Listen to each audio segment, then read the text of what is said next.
Ce débat n'est pas un débat sur le Maroc, c'est un débat sur quelque chose de plus fondamental.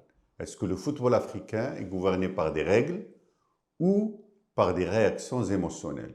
Parce que si les décisions institutionnelles sont remises en cause à chaque controverse, alors ce n'est pas le sport qui perd, c'est la crédibilité même de nos institutions. Certains parlent d'influence politique ou davantage du pays hôte. C'est une accusation grave. Mais une institution ne se juge pas sur des impressions. Elle se juge sur ses procédures, ses textes et ses mécanismes d'appel. Ici, une commission indépendante a examiné le dossier, elle a statué et surtout elle l'a fait dans un cadre réglementaire clair. Remettre cela en cause sans preuve, ce n'est pas défendre le sport, c'est affaiblir ses institutions. Oui, l'arbitrage peut être imparfait, mais dans tous les sports, une erreur d'arbitrage ne suffit pas à invalider un match. Sinon, il faudrait rejouer des centaines de matchs chaque année.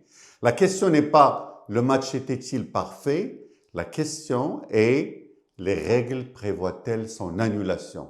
Et ici, la réponse institutionnelle est claire. On entend aussi c'est peut-être légal mais pas juste. Mais le sport organisé ne peut pas fonctionner sur des sentiments. Il fonctionne sur des règles.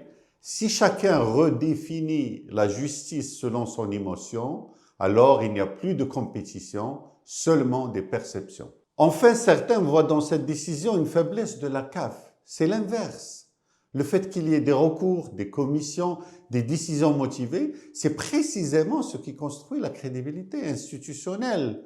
Au fond, la vraie question est simple. Voulons-nous un football africain gouverné par le droit ou par le bruit?